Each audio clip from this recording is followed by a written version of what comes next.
안녕하세요. 반갑습니다. 이금수입니다. 자, 우리가 지난 시간에 동학농민운동 하나만 공부했죠. 그쵸? 자, 오늘은 여러분들 동학농민운동 고해 나머지 사건 계속 이어가도록 할게요. 우리 동학농민운동을 이제 정리를 하면서요. 농민운동군이 이제 1차 분기 끝나고 난 다음에 전주환약 체결하고 살짝 쉬고 있을 때 일본군이 경복궁을 점령하더니 청일전쟁을 일으켰고 그리고는 갑오개혁을 일으켰습니다. 이렇게 얘기했었죠. 그쵸? 바로 그 갑오개혁에 대해서 얘기를 할 거예요. 그러니까 우리 역사에서 1894년 이 갑오년이 대단히 중요한 의미를 가지고 있다는 게 이 양대 사건이 벌어졌기 때문인 겁니다. 되셨어요? 자, 여러분께서 이 갑오개혁을 공부하실 때요. 몇 가지 주의를 하시겠습니다. 그냥 먼저 말씀으로만 제가 전해드릴게요. 일단 우리가 앞서서 이모군란도 공부하고요. 갑신정변도 공부하고 동학농민운동도 공부했어요. 성공했습니까? 실패했습니까? 다 실패로 끝났죠. 그렇죠?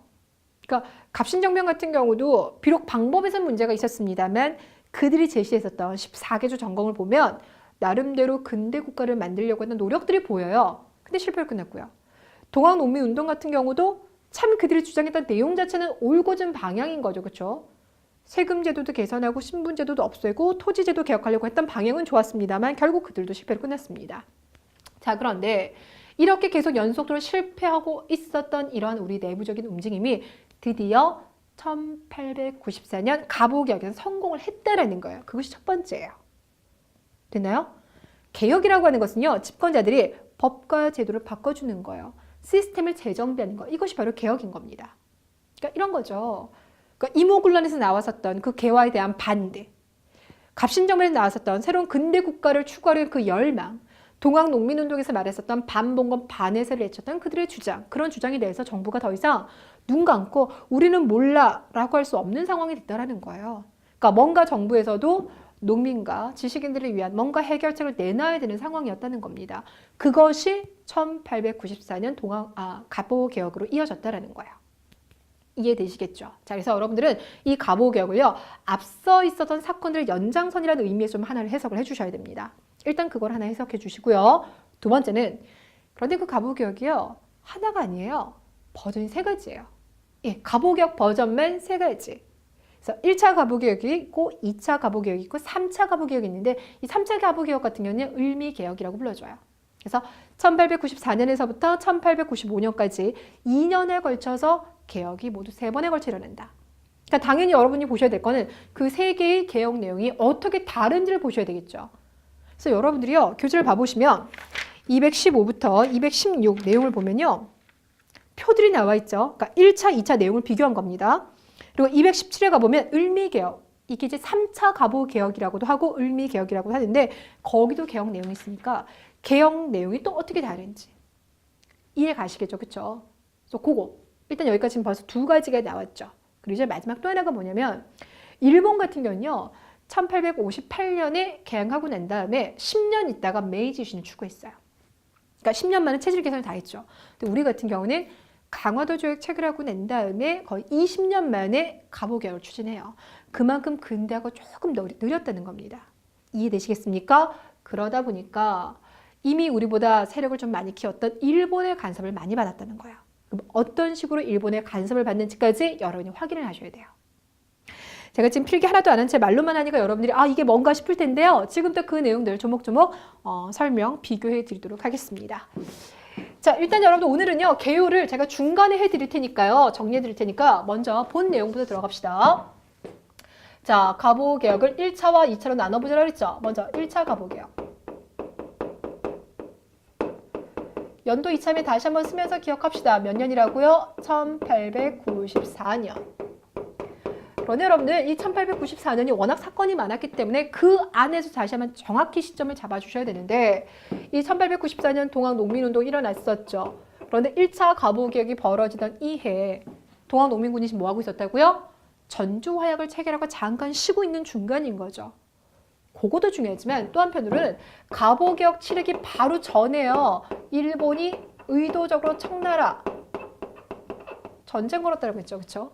우리나라 충청도 아산만에 있었던 청군을 공격을 합니다. 그래서 두 나라 사이에 전쟁이 벌어졌는데 아직은 전쟁이 초반부인 거예요. 됐나요?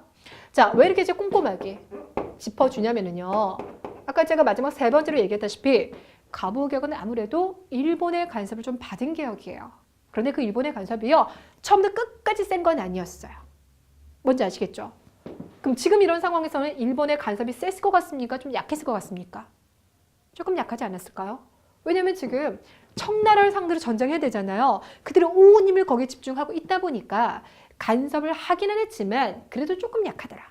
그래서 1차, 2차, 3차 개혁 중에서 가장 좀 자주적으로 추진한 개혁이다. 우리가 이렇게 해석을 해줍니다. 되셨어요? 가장 자주적으로 추진한 개혁이면서 개혁 내용이 제일 많은 시기가 바로 이 시기예요. 자, 갑니다. 일단 일본 같은 경우는요, 청일전쟁 치르기 전에 경복궁을 점령하면서 고종과 명성황후가 아니라 누구를 들어 앉혔다고 했었어요? 흥선대원군을 들어 앉혔다라고 했었죠. 근데 그렇다고 해서 흥선대원군이 개혁을 주도하는 건 아니고요. 개혁을 주도했었던 당시 의정부 최고장가 누굽니까? 그러니까 영의정이죠. 영의정이 바로 누구냐면 김홍집이에요. 자, 우리 여러분들 지금까지 공부하면서 김홍집의 이름을 이미 한번 들어본 적이 있습니다. 언제? 2차 수신사로 일본에 갔다 왔고요. 돌아오면서 조선 책량을 가져왔어요. 그러면서 중간에 여러 가지 사연이 있다가 나중에는 돌파를 맞아서 민중의 손에 의해서 죽었던 사람입니다. 라고 얘기했었죠. 그가 여기서부터 나와요. 오늘만 하더라도 김홍집 이름이 3번 나오게 될 겁니다. 가보개혁 때는 김홍집이 다 참여를 하게 돼요. 되셨어요? 그러니까 당시 영의정이었던 일단 김홍집이 있고요. 일본 같은 경우는요. 개혁을 추진하기 위해서 조직을 하나 설치를 하는데 이것이 뭐냐면 군국기무처입니다. 자, 만약에 시험 문제에서요. 교정청이라는 이름이 나오시게 되면요. 주의하실게요. 이 교정청은 전주화역 체결하고 난 다음에 정부가요. 그래, 안 되겠다. 우리 백성들의 생활을 안정시키기 위해서 우리도 뭔가 개혁해야지 라면서 우리 스스로 만들었던 조직이에요. 그런데 경복궁을 침략한 일본은요. 이 교정청을 없애버리고 군국기무처라는 새로운 조직을 만들어요. 되셨습니까? 그러니까 이거는 우리가 만든 거, 이건 일본이 만든 거입니다. 자, 어쨌거나 일본이 만든 이 군국기무처를 중심으로 해가지고 각종 법들이 만들어져요. 여기는요, 임시기구입니다. 그러니까 법률을 다루는 임시기구로서 가보개혁 추진하는 한 3개월 동안요, 여기서 처리된 법률 건수만 하더라도 200개가 넘습니다. 되셨어요? 자, 그럼 우리는 지금부터 여기에서 어떤 개혁이 추진되었는지 그 부류들을 보게 될 텐데, 먼저 관전 포인트 알려드릴게요. 지금부터 추진된 모든 개혁에서요. 신분제도가 과연 폐지되었는지 안 되었는지 요거 하나 관심 가져주세요. 두 번째, 토지제도 개혁에 대한 언급이 있는지 없는지. 세 번째, 군사제도 개편이 이루어지는지 안 이루어지는지. 마지막 네 번째, 의회제도가 설립되는지 안 되는지. 안 외우셔도 상관없어요. 그냥 듣고만 계셔도 괜찮습니다. 신분제가 폐지되는지, 토지제도가 개혁되는지, 군사제도가 개편되는지, 의회가 만들어지는지. 왜냐고요? 나라가 부강해지는데 가장 우리가 지금 기본적으로 해결해야 될 게 그 문제인 거잖아요. 정치를 민주화시키고 군대도 강하게 만들고 사회도 이제 시민사회를 만들어 가야 되기 때문에 가장 기본적으로 해야 되는 게 그러한 건데 그러한 내용들이요. 여기서는 얼마나 반영되는지 일단 관심만 조금 가져봐 주세요. 자, 파트를 크게 3가지로 나눠서 들어갑니다. 일단 첫 번째는요. 정치적 분야에서 변화입니다. 우리 조선에서요. 일단 정치의 중심지하면 의정부였죠. 6조도 있었죠. 세력이 약해졌다라고는 하지만 일단 3사도 있죠. 근데 여기에 변화가 다 생겨요. 뭐가 되냐? 의정부와 국내부라고 해가지고요. 의정부는 중앙정치 일만 담당하고 왕실과 관련된 모든 사무는 국내부에서 별도로 담당해 라고 일을 분리시켜버렸어요. 되셨어요? 자, 의정부는 중앙정치만 담당하고 왕실과 관련된 일을 국내부에서 담당해라. 일을 분리시켰다. 이렇게 분리신 건 뭐냐면 왕실아 중앙정치대에서 간섭하지 마. 국왕의 전제 권한을 약화시키겠다 그런 이야기가 되겠습니다. 자, 기존에 우리가 6조인 거죠. 이걸요 8개의 조직으로 바꾸고 난 다음에요. 그 조직 명칭을 아문으로 바꿔요. 8아문 체제가 납니다. 조금 이따 그 8아문 중에서 딱 하나 언급할 텐데요. 탁지아문. 탁지아문이라고 있습니다. 3사요. 3사 없애버려요. 됐나요? 그 다음 연호를 사용하는데 이때 연호가 뭐냐면 개국입니다. 자, 개국이라고 하면 나라를 새롭게 열겠다. 무슨 말이냐면 그동안 청나라에 대해서 우리가 이제 간섭받아 왔었잖아요. 근데 그런 청나라 간섭에서 벗어나자. 우리 그동안 연호 공부 한동안 안 했죠. 왜? 조선 같은 경우는요. 중국의 연호를 받았었기 때문에 독자적인 연호가 없었거든요. 그런데 이제는 우리도 독자적인 연호를 사용하겠다. 개국. 그래서 조선이 건국되었던 1392년 그때 이제 개국 1년 차가 되는 거예요. 이해 가시겠습니까? 이런 식으로 별도로 이제 날짜를 계산하였고 이런 것들은 청나라의 종주권을 부정하는 내용이다. 이렇게 보시면 되겠습니다. 자, 그다음 그동안 관리를 뽑았을 때는요. 양반들 중에서 과거 시험 봐서 뽑아 쓴 거죠. 과거 시험 없애버리고요. 경무청이라고 하는 걸 설치하는데요. 이름 딱 들어봤을 때 경무청이 뭔 것 같습니까? 경찰 업무를 담당하는 겁니다. 예, 치안 질서를 유지하기 위해서 경찰 업무를 담당하는 경무청을 만들었더라. 팩트 나왔죠? 자, 이번엔 두 번째 경제와 관련된 팩트들 보여드릴게요.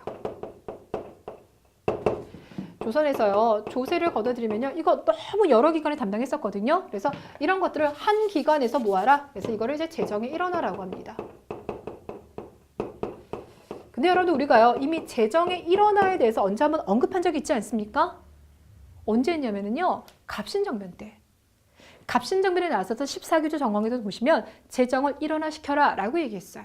그런데 단 조심하실 건 그때는요, 어디에서 그렇다면 모든 돈을 다 장악하고 있어라 라고 얘기했냐면 6조 중에서 호조에서 그 역할을 담당하라 라고 얘기했었어요. 근데 이제는 호조가 사라졌죠. 그럼 8아문 중에서 하나가 담당하겠죠. 뭘까요? 탁지아문이에요. 제가 좀 전에 말씀드렸잖아요. 보셨어요? 그래서 재정의 일원화라 나오면 갑오개혁 아니면 갑신정변인데 그 안에서 호조가 담당한다 그러면 갑신정변, 탁지아문이 담당한다 그러면 갑오개혁 이렇게 찾아주시면 됩니다. 되셨습니까? 그 다음 더 나아가서요. 세금을 낼 때는 쌀 이런 걸로 내지 말고 돈으로 내. 이걸 조세금 납하. 그래서 우리가 세금 이렇게 불러주죠. 도량형을 통일시킨대요. 도량형이라고 하는 것은 길이나 자나 무게 이런 거 재는 단위를 말하는데 그거 이제 하나로 통일시켜줬다. 자, 그리고 은본위 제도를 채택한다 라고 나오는데요. 이 은본위제 이런 거 여러분들이 암기하지 마시고요. 지금은 기축통화가 달러인 거죠. 근데 그 당시 이제 중국을 비롯해서 전 세계를 썼던 것이 또 은이었습니다. 그래서 은을 기준으로 우리도 바꿨다. 은본위제를 채택했다. 이렇게 보시면 돼요. 자, 이번에는 사회적으로 했더니 신분제를 폐지했대요. 제가 앞서서 주목해달라고 하는 게 있었죠. 바로 이거요. 그래서 우리가 그동안 신분제 변동을 봤을 때 공노비 해방시켰던 게 언제입니까? 순조 때였었죠. 그쵸? 그러다가 고종의 개항 이후로는 노비의 신분 세습들을 없앴다라고 얘기했었어요. 자, 그리고 이제 이 시기가 되면 공노비 중에서 아직 해방 안 된 노비들이 있었거든요. 그리고 나머지 모든 노비들 다 해방시켜줍니다. 그래서 공사 노비가 모두 해방되면서 신분제가 폐지됐던 것이 바로 이 시기가 되겠고요. 그 다음에 이때는요, 조혼을 금지시켜요. 조혼이라고 하는 게 되게 일찍 결혼하는 걸 조혼이라고 해요. 근데 이때부터 뭐냐면 남자는 20살, 여자는 16살 그때부터 결혼해. 그 전에는 결혼하지 마 이겁니다. 그 다음 또 눈에 띄는 게요. 과부들의 재혼을 허용했다는 거예요. 이것도 어디선가 들어본 적 있죠? 동학농민운동에서. 그다음 고문과 연자제를 폐지시켜줬다. 전체적으로 나오고 있는 내용들을 봤더니 우리가 대단히 근대화가 되는데 크게 기여를 했다. 이렇게 해석할 수가 있겠죠. 되셨습니까? 자, 근데 여러분들 일단 여러분 1차적으로 하셔야 되는 것은 이 안에서 무슨 내용이 어떻게 바뀌었는지 그 개혁 내용을 암기하셔야 돼요. 근데 그건 제가 뭐 어떻게 해드릴 수는 없고요. 이렇게 바뀌었다라고 제시를 해드렸으니까 여러분 그건 이제 암기를 하셔야 되는데 그런데 중요한 건요. 시험 문제에서요. 다음 중 갑오개혁의 내용이 아닌 것은 1, 2, 3, 4, 5 이렇게만 나눈 것이 아니라 꼭 자료가 제시되죠. 그렇죠? 자, 그렇기 때문에 여러분께서는 사료와 연결시켜 두셔야 되는데 그 사료라고 하는 것은 갑신정변에 나왔었던 14교조 정강, 동학농민운동에서 나왔던 패정개혁안 그거랑 비교하셔야 돼요. 그래서 그때와 어떤 것이 중복되고 어떤 것은 다른지 직접 확인을 좀 해보셔야 되는데 자, 먼저 여러분들 아니죠. 갑신정변부터 먼저 확인을 좀 해볼게요. 자, 교재 209페이지 들어갑니다. 자, 교재 209페이지 봤더니 제 1조 한번 보세요. 청나라에 잡혀간 흥선대원을 곧 돌아오게 하고 청에 대한 조공을 폐지한다. 청나라에 대한 4대 관계를 청산하겠다는 게 보이죠. 자, 그런 거 엿볼 수 있는 부분이 여기서는 개국 연호를 사용하는 부분과 일맥상통합니다. 물론 똑같은 연호는 아니지만 청나라 간섭에서 벗어나겠다. 두 번째, 문벌을 폐지하고 인민평등권을 제정하여라고 얘기했습니다. 문벌을 폐지한 인민평등권. 대놓고 신분제 폐지를 얘기한 건 아니지만 신분제 폐지라고 말씀드렸죠. 그렇죠? 그러니까 여기서 그대로 반영이 되었고요. 3조에서 지조법을 개혁하여 관리의 부정을 막고 백성을 보호하며 재정을 넉넉히 합니다. 라고 얘기했어요. 그러니까 이건 이제 조세제도 개혁인데 여기서는 조세제도 개혁 그 자체를 논의한 건 없었고요. 12조 모든 재정은 호조에서 관할합니다. 라고 했으니까 재정의 일원화. 단 여기는 탁치야문에서 관리합니다. 그것만 다르죠? 13조 대신과 참차는 의정부에 모여서 정령을 의결하고 반포합니다. 라고 했어요. 자, 그러니 국왕이 임의적으로 하는 것이 아니라 의정부에 모여서 정치를 논해봅시다. 왕의 존재를 인정하면서도 의정부의 역할도 강조하고 있죠. 이런 식의 정치 형태를 오늘날은 뭐라고 하냐면 입헌군주제라고 해요. 입헌군주제. 그러니까 영국 같은 경우도 영국 왕이 있죠. 하지만 실질적인 통치는 영국 의회가 장악하고 있잖아요. 이런 모습이 입헌군주제인데 그런 입헌군주제 냄새를 조금 맡을 수는 있다.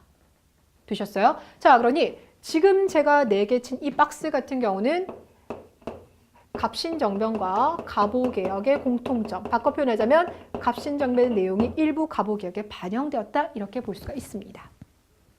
됐습니까? 자, 이번에는요. 바로 전 시간에 공부했었죠. 동학농민운동 들어가 볼까요? 213페이지. 1번 동학교도는 정부의 원활 식구 서정에 협력한다. 이거는 전혀 여기랑 겹치는 게 없고요. 탐과 놀이는 농민의 입장에서 우리가 표현하는 거라 했죠? 없고요. 3번과 4번에서도 부호, 양반, 유림을 벌한다. 이것도 상관없고. 그런데 5번에 봤더니 노비문서를 소각합니다. 라고 했어요. 자, 이건 뭡니까 결국? 신분제 폐지 이야기인 거죠. 그러니까 지금 3개가 다 겹치는 거예요. 7종의 천인차별을 개선하고 백정이 쓰는 평난갓을 없앤다. 이것도 이제 신분제 폐지랑 관련되는 거고 청성과부의 재가를 허용한다. 라고 했으니까 이건 지금 동학농민운동과 갑오개혁이 겹치는 거. 잡세를 일체 폐지한다는데 지금 세금제도 개선에 대해서는 없고요. 9번 관리 채용에는 집어를 타파하고 인재를 등용한다는데 과거제 폐지까지 보기에는 조금 그거는 좀 비약적인 거니까 그건 일단 내버려 두고요. 외와 통하는 자를 엄징한다. 이건 이 부분 없죠. 당연히 일본에 어느 정도 간섭하에 진행된 개혁이기 때문에 12번 토지 개혁은 없습니다. 되셨어요? 자, 그러니까 요거 2개는 동학 농민군의 주장과 겹치더라. 반영되었다. 이렇게 보시면 돼요. 되셨나요? 자, 결국은 1차 갑오개혁은 청일전쟁 초기였기 때문에 일본의 간섭이 조금 적은 상황 속에서 그나마 자주적으로 추진할 수 있는 개혁이었고 그러다 보니까 갑신정변과 동학농민운동의 주장이 반영되었다. 이렇게 볼 수 있어요. 됐죠? 자, 그럼 이번에는요. 2차 갑오개혁을 들어가 볼까요? 2차 갑오개혁은 1차 갑오개혁에 비해서 일본의 간섭이 더 심화됩니다. 일단 시기적으로 보면요. 1894년 그때 이제 시작이 돼요. 단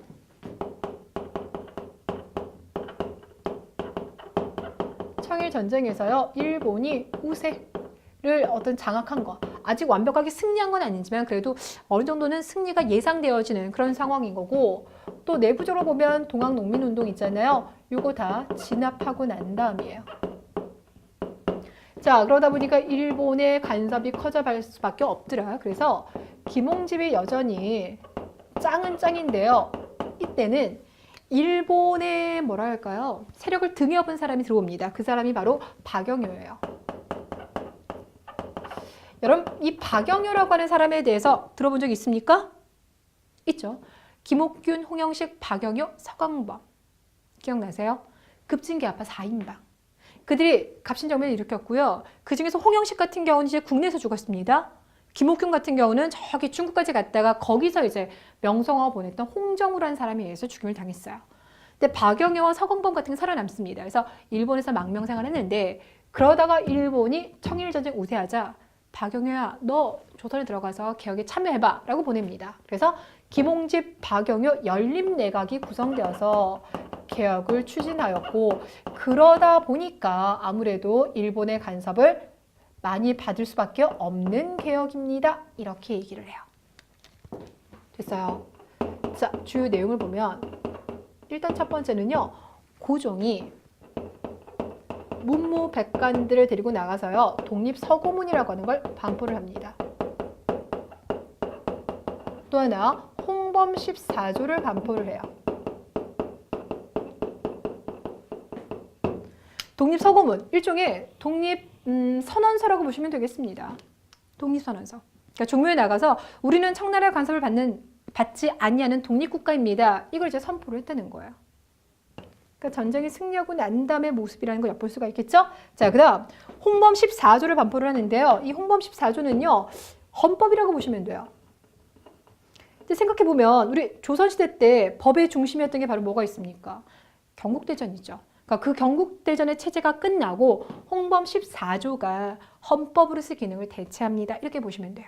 그리고 그 홍범 14조의 내용을 보시면 가보경 1차 때 나왔던 내용들 있잖아요. 그게 많이 수록이 돼 있어요. 자, 당연히 여러분께서는 이 홍범 14조 내용 확인해 보셔야 되는데요. 교재 가보겠습니다. 자, 교재 216페이지. 보이시나요? 1번. 청나라에 의존하는 생각을 버리고 자주독립의 기초를 세운다. 청일전쟁 끝나고 난 다음의 상황이니까 가능하겠죠? 두 번째, 임금은 각 대신과 의논하여 정사를 행하고 라고 얘기했어요. 그러니까 임금의 권한을 약화시키고 있다. 국왕의 전제권을 제한하고 있다라는 게 보이죠? 4번, 왕실사무와 국정사무를 서로 나눠서 혼동하지 아니한다. 의정부와 국내부. 그래서 우리가 이렇게 내자가 들어가면요, 뭐 내명부, 그죠? 그러니까 이런 얘기 나오면 아 왕실과 관련됐다라고 기억해 달라고 했었는데. 자, 6번, 납세는 법으로 정하고 함부로 세금을 징수하지 아니한다. 7번, 조세의 징수와 경비 지출은 모두 어디에 담당한다? 탁치하문. 1차 가부개의 결과 탁치하문 주목해 주세요. 자, 나머지 10번, 11번, 12번은 여러분께서 이제 확인을 하시면 됩니다. 되셨어요? 자, 그럼 일단 요거 보시고 두 번째. 이때요. 앞서 추진되지 못했던 나머지 개혁들이 추진되는데요. 우리 앞에서 6조 없애고 8화문 만들었다라고 했죠. 근데 그것이 다시 또 복귀돼요. 대신에 6개는 아니고 7개, 7조 체제로 바뀌게 돼요. 지방제도도 개편을 했는데요. 전국이 8개였잖아요. 근데 이 8도를요. 23개로 나눕니다. 그래서 23개 군 체제로 바꿔버렸어요. 23개 부 체제로 바꿨습니다. 그리고 그 부의 최고를 이제 관찰사 이렇게 불러줬어요. 지방제도 개편했죠. 지방제도 개편하면서 또 하나 바꾼 게 뭐냐면 지방관의 권한을 변화시켰는데 조선시대 지방관이라고 하면 사또잖아요. 사또는 그 동네 일 다 한다 그랬어요. 세금도 걷어요. 행정인 거죠. 재판도 합니다. 사법이죠. 군대 훈련도 시켜요. 군사. 행정, 사법, 군사 모든 권을 다 장악하고 있었는데 근데 그 중에서 뭐만 인정하냐? 행정권. 그러니까 군대와 사법권을 빼옵니다. 그리고 난 다음에 사법부를 독립시켜요. 자, 그래서 시험 문제에서 가장 여러분들 헷갈리게 많이 나오는 게요. 이 사법부 독립이 언제이냐? 요거 나와요.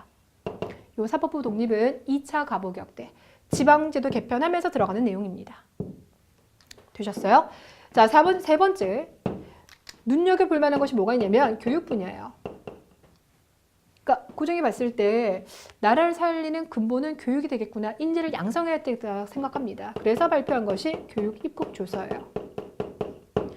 물론 그렇다고 해서 그 전에 나라에서 근대적인 학교를 안 세워준 건 아니에요.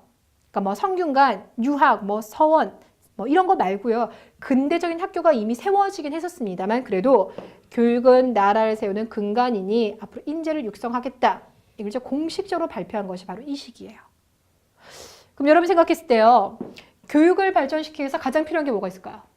학교. 그리고 그 학교를 운영하기 위해서는 선생님이 있어야 되잖아요. 그래서 지금도 각 대학별의 단과대학 중에 선생님을 양성하는 걸 사범대학이라고 하잖아요. 최초로 만들어진 게 한성사범학교예요.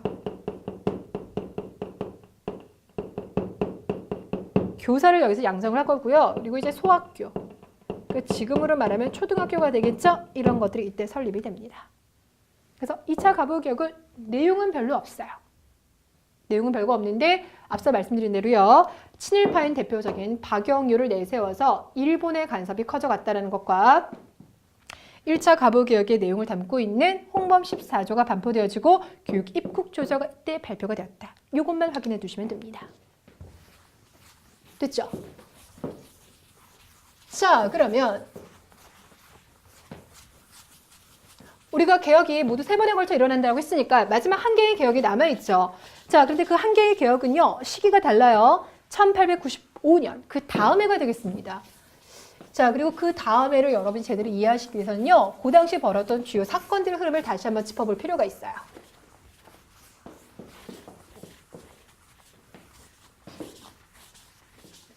자, 무슨 말이냐?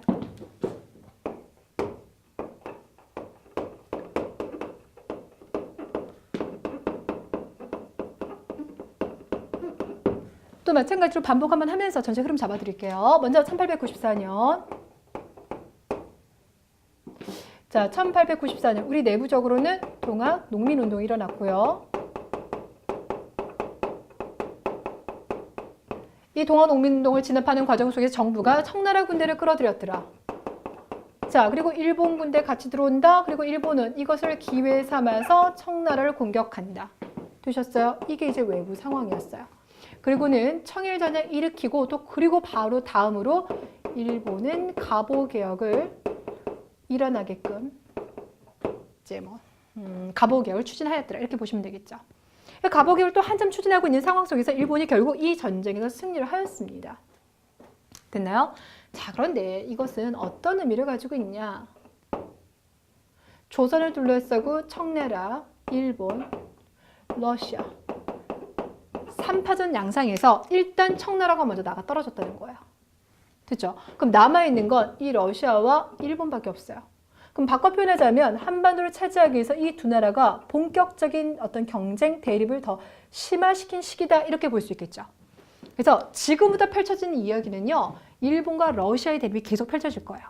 그 대립이 끝나는 시점이 언제냐면 1904년에 벌어진 러일 전쟁이에요. 그러니까 일본은 1894년 청일전쟁 일으키고요. 10년 있다가 러일전쟁 일으킵니다.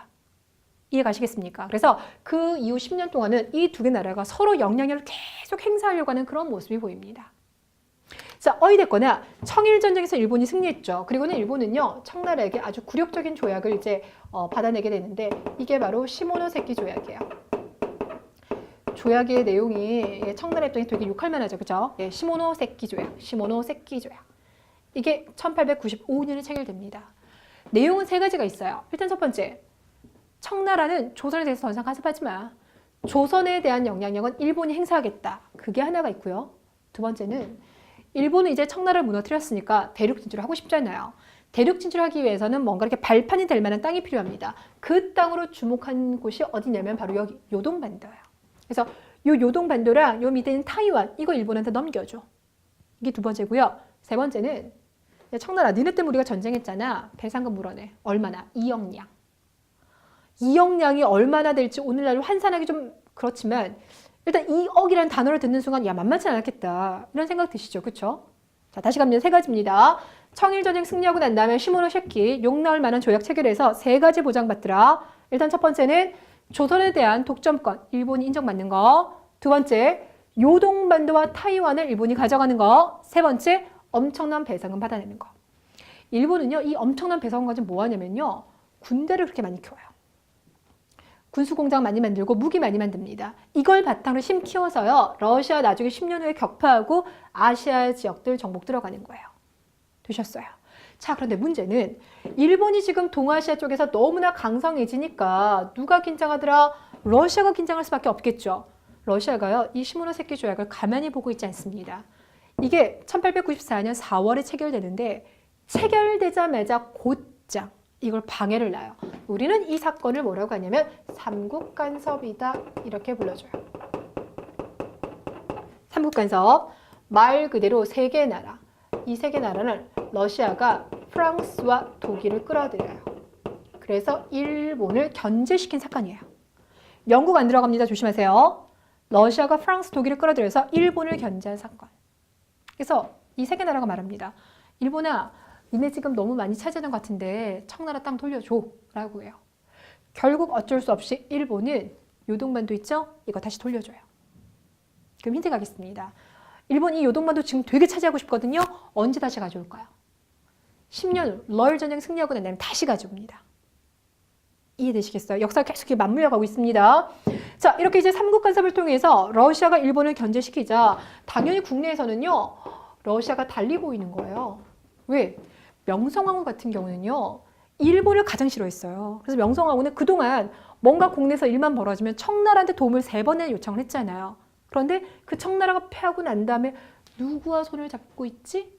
고민을 가지게 되는데 이때 해답으로 보인 게 바로 러시아. 자, 그래서 이 국내에서요. 친러 세력들, 그 친러 세력들이 정치에 들어오게 됩니다. 그렇다면 바로 앞에서 권력 잡고 있었던 김홍진 말고요. 대표적인 친일파 누가 있었죠? 박영효. 그 박영효가 실각됩니다. 되시겠어요? 그래서 뭐 이범진, 이완용 이런 사람들이 권력을 잡습니다. 단 이완용 하면 다른 건 몰라도 그 사람은 대표적인 친일파 아닙니까? 라는 분들 계실 텐데요. 그 사람들이 오락가락 좀 많이 해요. 미국 쪽이었다가 러시아 쪽이었다가 마지막에 러일 전쟁 일본이 승리하자 대세는 일본이구나. 그러면서 일본으로 넘어가는 사람이에요. 됐나요? 그래서 아직까지는 아닙니다. 그래서 이완용이라든지 이범진과 같은 그러한 이제 친러 세력들이 권력을 잡게 된다. 자, 그런데 일본은요, 당혹스러운 거죠. 진의 입장에서는. 기껏 지금 청나라 밀어내고 난 다음에 조선에서 영향력을 행사했는데 조선의 명성황후가 러시아와 손을 잡으니까 안 되겠다. 그래서 명성황후를 제거합니다.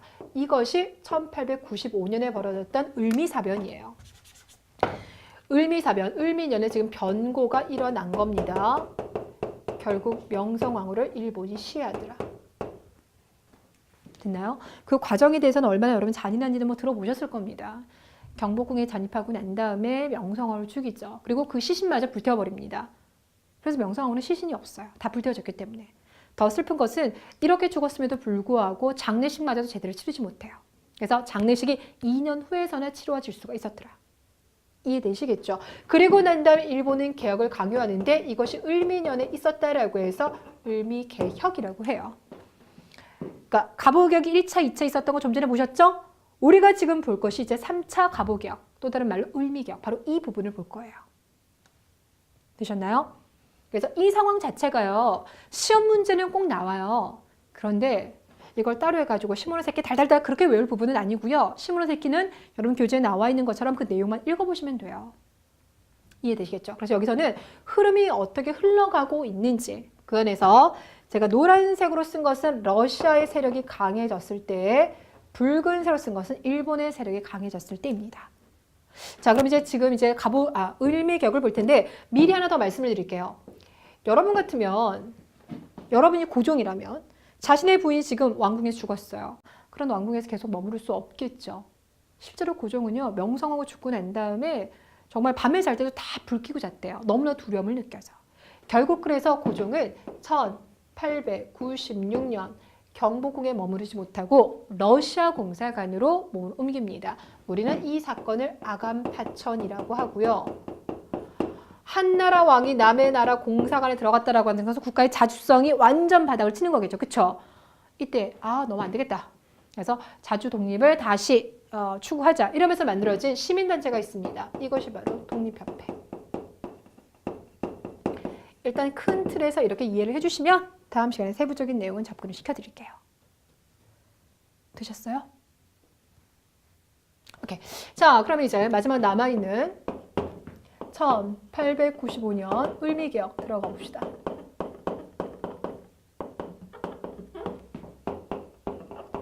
자, 을미개혁이 벌어지는 상황은 지금 을미사변 직후입니다. 그렇죠? 그러니까 당연히 친일 내각이 일었을 텐데 이 친일 내각에서도 일단 집권하고 있는 사람이 누구냐? 김홍집이에요. 그래서 제가 김홍집은 마지막에 민중난데 돌마다 죽습니다라고 했었죠. 그러니까 사람들 머릿속에는요, 김홍집, 일본이 권력 잡고 있을 때 영의정 했던 사람들이잖아. 이런 이제 인식이 쌓여져 있는 거죠. 자, 그리고 또 이때 집권한 사람이 육일춘입니다. 그래서 이들에 의한 연립내각. 이 구성되면서 개혁이 추진되는데요. 그 개혁의 내용은요, 우리가 앞서 봤었던 내용들은 좀 굵직굵직한 게 많았었죠. 근데 워낙 굵직굵직한 걸 많이 하다 보니까 지금 추진되는 의미개혁 같은 경우는요, 일상생활과 관련된 내용이 좀 많이 있습니다. 대표적인 게 우리가 그동안 썼던 건 음력이잖아요. 우리 조상님들, 그쵸? 근데 이때부터 양력을 사용합니다. 또 단발령을 실시합니다. 근데 특히나 이제 문제는 이 단발령 실시가 문제가 되죠. 이 머리는 여러분들 뭐 학교 다니면서도 경험해 본 적이 있겠지만 내가 원하지 않은데 머리 자르라고 하면 그거 되게 굴욕적이거든요. 네. 그래서 예전에 저 고등학교 다닐 때요. 그때 뭐 이제 뭐 귀미 몇 센치 이런 게 있었어요. 근데 어느 날은 학교 체육관에 선생님이 다 부르시는 거예요. 그때 저 2학년이었거든요. 갔어요. 그랬더니 그 파랑 쓰레기통 있잖아요. 그게 큰 게 각 앞반별로 하나씩 있는 거예요.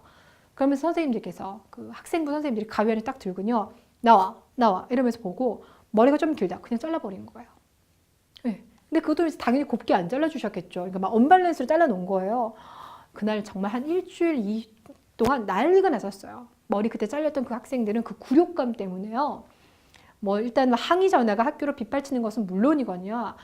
여학교였는데 아마 선생님 차들도 약간 좀 테러가 있었지 않았나 싶을 정도로 아무튼 난리가 났었어요. 그러니까 그때 보면 생각했죠. 아, 이 머리는 예사로운 게 아니구나.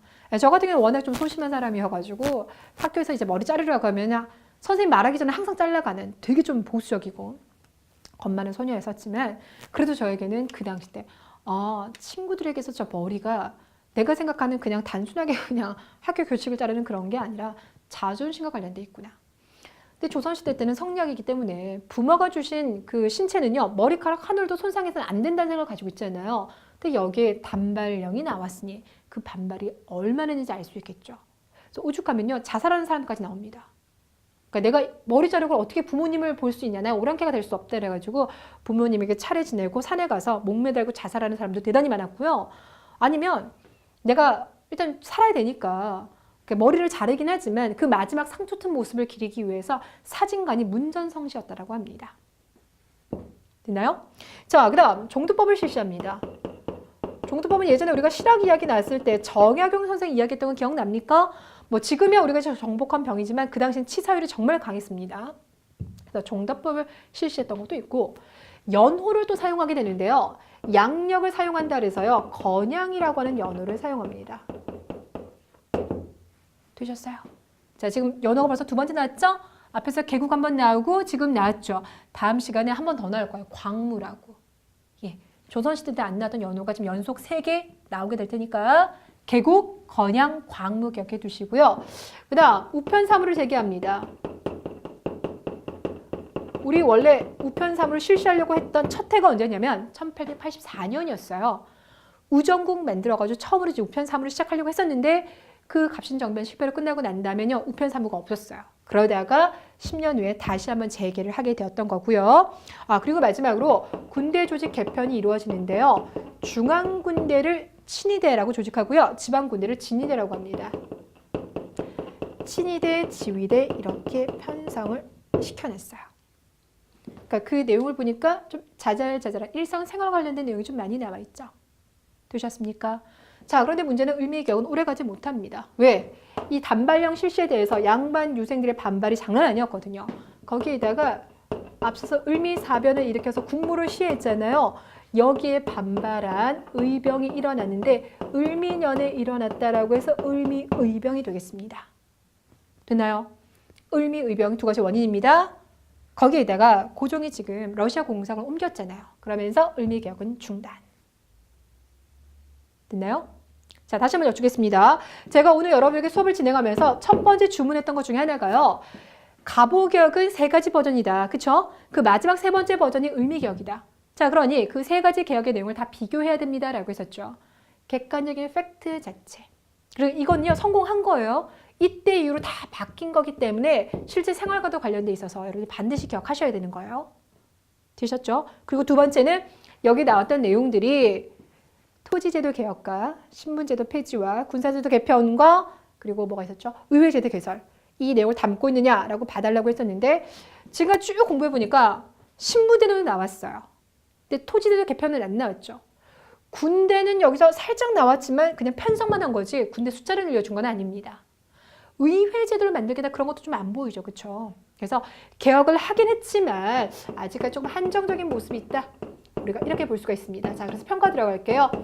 일단 첫 번째는 성공한 개혁인 거죠. 그렇죠? 그래서 이를 통해서 우리가 드디어 근대화를 이루게 됐다는 거. 그리고 또 하나는 이 개혁은 지금 정부가 추진한 거잖아요. 위로부터 추진한 개혁입니다. 위로부터의 개혁이다. 이렇게 불러줄 수 있고요. 대신에 안타까운 점은 정부가 추진하다 보니까 누구의 의견이? 민중의 의견이 잘 반영이 안 됐어요.